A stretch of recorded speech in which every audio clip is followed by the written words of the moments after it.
ಕರ್ಮಾಣ್ಯನೀಹಸ್ಯ ಭವೋ ಭವಸ್ಯತೆ ದುರ್ಗಾಶ್ರಯೋತ್ಥಾರ್ಯೆ ಭಯಾತ್ ಪಲಾಯನಂ ಕಾಲಾತ್ಮನೋ ಯತ್ ಪ್ರಮದಾಯುತಾಶ್ರಯಃ ಸ್ವಾತ್ಮನ್ರತೇಃ ಖಿದ್ಯತಿ ಧೀರ್ ವಿದಾಮಪಿ.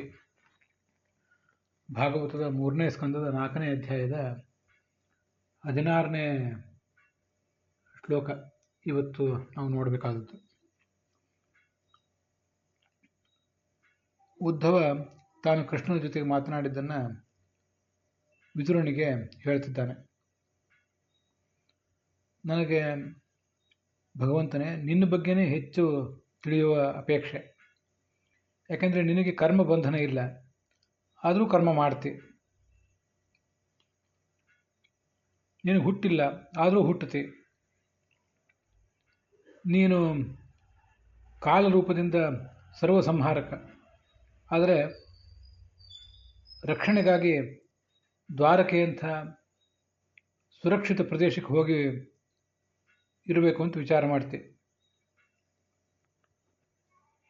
ಮತ್ತು ಜರಾಸಂಧನಂಥ ಶತ್ರುಗಳಿಗೆ ಹೆದರಿ ಓಡಿ ಹೋಗ್ತಿ ಕೆಲವೊಮ್ಮೆ. ಸ್ವರಮಣ, ನಿನಗೆ ಇನ್ನೊಬ್ಬರಿಂದ ಸುಖ ಆಗಬೇಕಾದ್ದಿಲ್ಲ, ಆದರೂ ಸಾವಿರಾರು ಮಹಿಳೆಯರನ್ನು, ಸಾವಿರಾರು ರಮಣೀಯರನ್ನು ಕಟ್ಟಿಕೊಂಡು ನೀನು ಸಂಸಾರ ನಡೆಸ್ತಾ ಇದ್ದಿ. ಇದನ್ನೆಲ್ಲ ನೋಡಿದರೆ ನಿನ್ನ ಬಗ್ಗೆ ಸಾಕಷ್ಟು ತಿಳ್ಕೊಂಡವರು ಕೂಡ ಈ ಲೀಲೆಗಳನ್ನು ಕೊಂಡು ವಿಚಲಿತರಾಗ್ತಾರೆ. ಇದೇನು ಅಂತ ಗೊತ್ತಾಗೋದಿಲ್ಲ.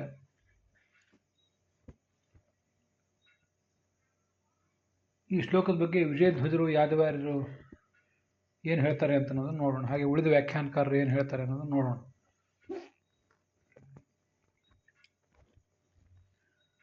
ನೀನು ಅನೀಹ ಅಂದರೆ ಕರ್ಮದ ಬಂಧನ ಇಲ್ಲದವರು ಅಂತ ಯಾದವಾರ್ಯರು ಅರ್ಥ ಮಾಡಿದ್ದಾರೆ. ವಿಹಿತ ನಿಷಿದ್ಧ ಕ್ರಿಯಾರಹಿತಸ್ಯ, ವಿಹಿತ ಕರ್ಮವೂ ಇಲ್ಲ, ಹಾಗೆ ನಿಷಿದ್ಧ ಕರ್ಮವೂ ಇಲ್ಲ. ನೀನು ಮಾಡಬೇಕಾದ ಕರ್ಮವೂ ಇಲ್ಲ, ಮಾಡಬಾರ್ದಾದ ಕರ್ಮವೂ ನಿನ್ನ ಪಾಲಿಗೆ ಯಾವುದೂ ಇಲ್ಲ. ಆದರೂ ಕರ್ಮಾಣಿ, ನೀನು ಅನೇಕ ಥರದ ಕರ್ಮಗಳನ್ನು ಮಾಡ್ತಿರೋದು ಕಾಣಿಸ್ತದೆ. ಇದು ಲೋಕ ವಿರುದ್ಧ, ಆದರೆ ನಿನ್ನಲ್ಲಿ ಕಾಣಿಸ್ತದೆ.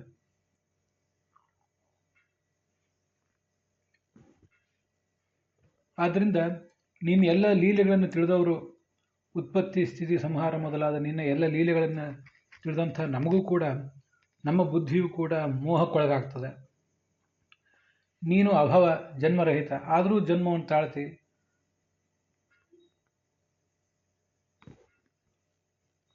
ಅವತಾರಗಳನ್ನು ತಾಳ್ತಿ. ನಿತ್ಯ ಮುಕ್ತ ನೀನು, ಆದರೂ ಸಂಸಾರದಲ್ಲಿ ಬದ್ಧನಂತೆ ತೋರಿಸ್ಕೋತಿ.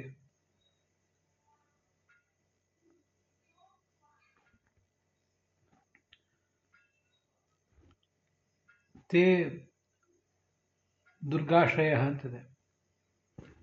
ನೀನು ದ್ವಾರಕೆಯಂಥ ಸುರಕ್ಷಿತ ಪ್ರದೇಶವನ್ನು ಹೋಗಿ ಸೇರಿಕೊಂಡಿ, ಶತ್ರುಗಳ ಭಯದಿಂದ ಅನ್ನುವಂತೆ. ಅಲ್ಲಿ ಇರುವ ಅರ್ಥ ಹೀಗೆ: ನೀನು ಕಾಲಾತ್ಮ, ಸರ್ವಸಂಹಾರಕ. ಸರ್ವಸಂಹಾರಕನಾದ ನೀನು ದ್ವಾರಕೆ ಮೊದಲಾದ ಸುರಕ್ಷಿತ ಪಟ್ಟಣಗಳನ್ನು ಕಟ್ಟಿಕೊಂಡು ಅಲ್ಲಿ ಕೋಟೆಯ ನಡುವೆ ಸುರಕ್ಷಿತವಾಗಿ ಇದ್ದಿ. ಹಾಗೆ ಅರಿಗಳ, ಶತ್ರುಗಳ ಭಯದಿಂದ ಪಲಾಯನ ಮಾಡಿ ತೋರಿಸಿದ್ದಿ.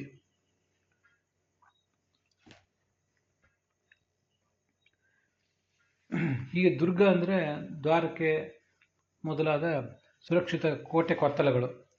ಅದನ್ನು ವಿಜಯಧ್ವಜರು ಒಂದು ರೀತಿ ವ್ಯಾಖ್ಯಾನ ಮಾಡಿದ್ದಾರೆ.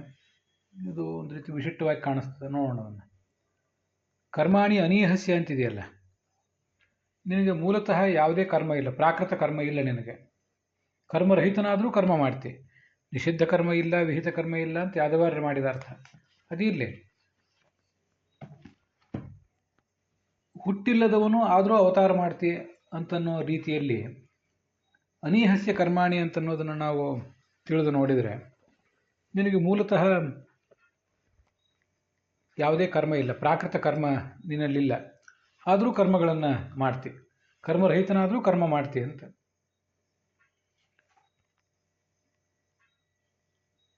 ಅಕರ್ತ ಆದರೂ ಕೂಡ ಕರ್ತನಾಗಿದ್ದಾನೆ ಭಗವಂತ ಅಂತ ಹೇಳ್ತಾರಲ್ಲ, ಅದು ಇದು ಎಲ್ಲವೂ ಒಂದೇ. ಪ್ರಾಕೃತ ಕ್ರಿಯೆ ಇಲ್ಲ, ಆದರೆ ಅಪ್ರಾಕೃತವಾದ ಕ್ರಿಯೆ ಇರುವುದರಿಂದ ಕರ್ತಾನೂ ಅನಿಸ್ಕೊಂಡಿದ್ದಾನೆ. ಅದರಂತೆ ದುರ್ಗಾಶ್ರಯ ಅಂದರೆ ನೀನು ದ್ವಾರಕೆ ಮೊದಲಾದ ದುರ್ಗಗಳನ್ನು ಆಶ್ರಯಿಸಿದ್ದಿ, ಅದಕ್ಕೆ ಅದುರ್ಗಸ್ಯತೆ ಅಂತ ಒಂದು ಅಲ್ಲಿ ಅಧ್ಯಾಹಾರ ಮಾಡಿಕೊಂಡಂತೆ ಕಾಣಿಸ್ತದೆ ವಿಜಯಧ್ವಜರು. ಅದುರ್ಗ ನೀನು, ದುರ್ಗ ಅಂದರೆ ದೂರದಲ್ಲಿರುವಂಥದ್ದು, ನಮಗೆ ಸಮೀಪದಲ್ಲಿ ಇಲ್ಲದೆ ಇರುವಂಥದ್ದು, ನಮಗೆ ಸುಲಭವಾಗಿ ಗಮ್ಯ ಅಲ್ಲದೆ ಇರುವಂಥದ್ದು.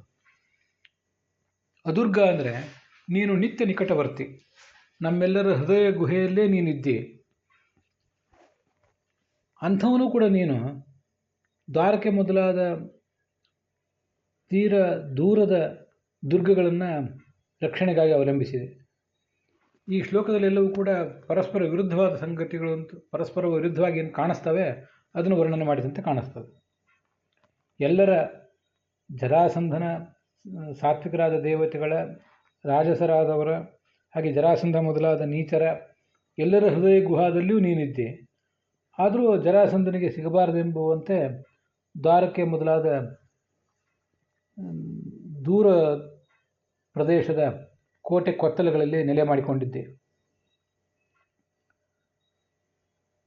ಶತ್ರುಗಳಿಗೆ ಹೆದರಿದಂತೆ ತೋರಿಕೊಂಡು ನೀನು ಗೋಮಂತ ಪರ್ವತಕ್ಕೆ ಓಡಿ ಹೋದಿ. ಕಾಲಾತ್ಮನಃ ಅಂತಿದೆ. ಕಾಲಾತ್ಮನಃ ಅಂದರೆ ಕಲ ಕಾಮಧೇನು ಅಂತ ಧಾತು ಇರೋದರಿಂದ ನೀನು ಸರ್ವಸಂಹಾರಕನಾದಂಥ ನೀನು.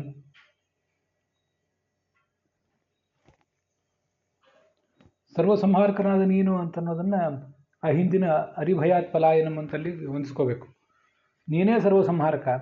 ಅಂಥವನು ಇವತ್ತು ಜರಾಸಂಧ ಮೊದಲಾದ ಶತ್ರುಗಳಿಗೆ ಹೆದರಿ ಗೋಮಂತ ಪರ್ವತಕ್ಕೆ ಓಡಿ ಹೋದಂತೆ ತೋರಿಸ್ಕೊಂಡಿದ್ದೆ. ಸ್ವಾತ್ಮನ್ ರತೆ, ಸ್ವಾತ್ಮನ್ ಅಂತಿದೆ, ಅದನ್ನು ಸಪ್ತಮಿ ವಿಭಕ್ತಿ ಅಂತವಾಗಿ ತಿಳ್ಕೋಬೇಕು. ಆತ್ಮನ್ ಅಂತ ಪ್ರಾತಿಪದಿಕ ಕೊಟ್ಟಿದ್ದಾರೆ. ಸ್ವಾತ್ಮನಿ, ತನ್ನಲ್ಲೇ ತಾನು ಆಸಕ್ತನಾದವನು ನೀನು. ಅಂಥವನು 16,108 ಜನ ಪ್ರಮದೆಯರನ್ನು ಸ್ವೀಕರಿಸಿಕೊಂಡು ಸುಖ ಪಡುವಂತೆ ಕಾಣಿಸ್ಕೋತಾ ಇದ್ದೆ.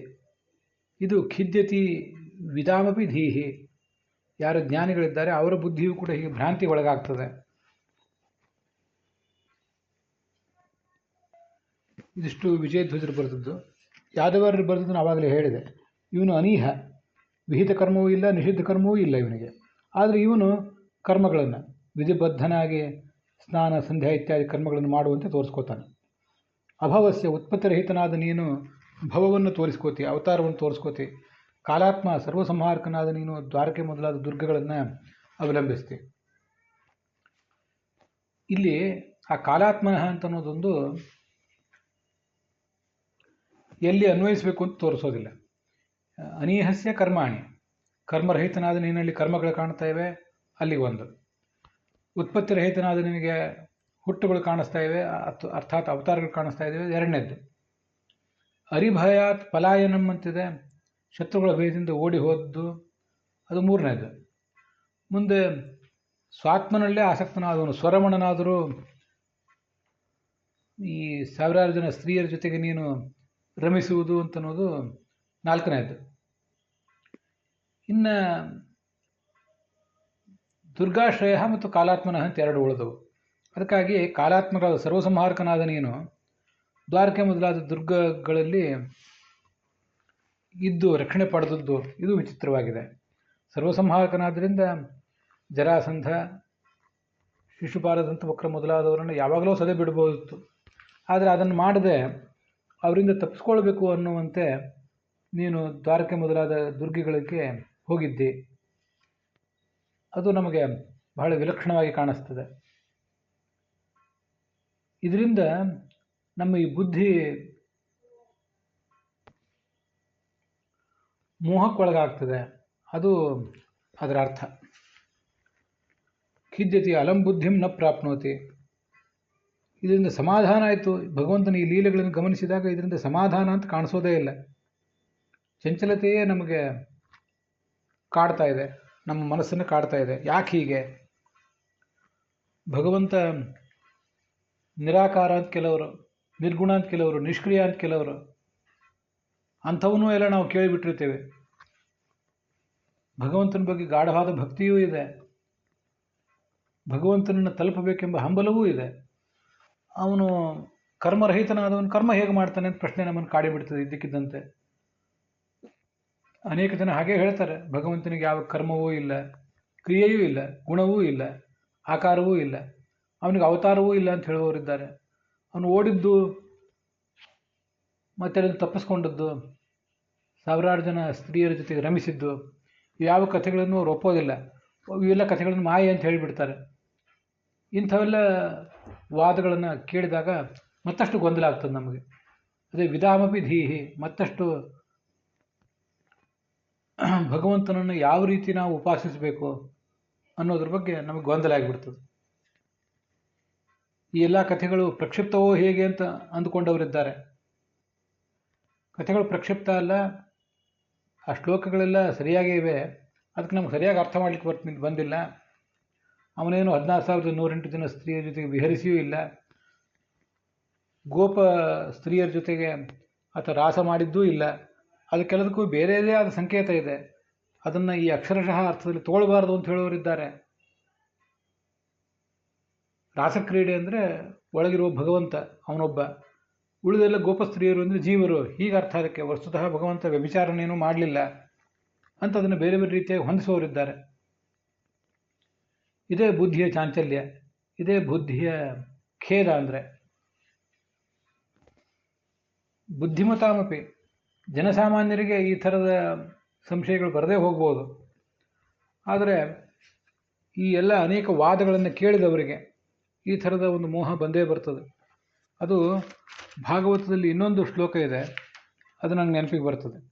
ಯಚ್ಛಕ್ತಯೋ ವದತಾಂ ವಾದಿನಾಂ ವೈ ವಿವಾದ ಸಂವಾದ ಭುವೋ ಭವಂತಿ ಕುರ್ವಂತಿ ತೇಷಾಂ ಪುನರಾತ್ಮಮೋಹಂ ತಸ್ಮೈ ನಮೋ ನಂತ ಗುಣಾಯ ಭೂಮ್ನೆ ಅಂತ. ಈ ಭಗವಂತನ ಶಕ್ತಿಗಳು, ಈ ಶಕ್ತಿಗಳನ್ನು ಗಮನಿಸಿದರೆ ವದತಾಂ ವಾದಿನಾಂ, ಒಳ್ಳೆಯ ವಾಗ್ಮಿಗಳಾದಂಥ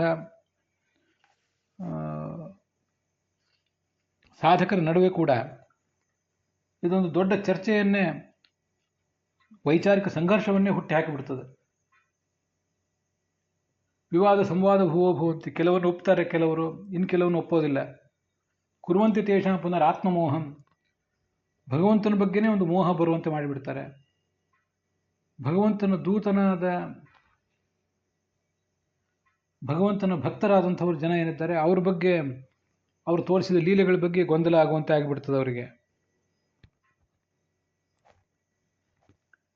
ಹೀಗೆ ಅನೇಕ ಜನ ಸಾಧಕರ, ಮನೀಷಿಗಳ ಗೊಂದಲಕ್ಕೆ ಕಾರಣನಾದ, ಅವರ ನಡುವೆ ಭಿನ್ನಾಭಿಪ್ರಾಯಕ್ಕೆ ಕಾರಣನಾದ ಭಗವಂತನಿಗೆ ನಮಸ್ಕಾರ ಅಂತ. ತುಂಬ ಅದ್ಭುತವಾದ ಶ್ಲೋಕ ಅದು.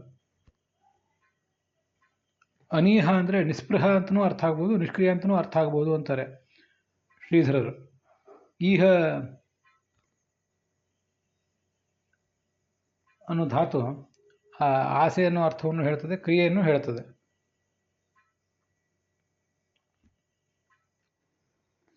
ಹೀಗೆ ಭಗವಂತನ ಆಳ ಅಗಲಗಳನ್ನು ತಿಳಿಯದೆ ನಮ್ಮ ಮನಸ್ಸಿಗಾಗುವ ಚಾಂಚಲ್ಯವನ್ನು, ವ್ಯಾಮೋಹವನ್ನು ಇಲ್ಲಿ ವರ್ಣಿಸಿದ್ದಾರೆ. ಅದರೊಂದಿಗೆ ಈ 16ನೇ ಶ್ಲೋಕದ ವಿವರದೊಂದಿಗೆ ಈ ಭಾಗ ಸಮಾಪ್ತವಾಗಿದೆ.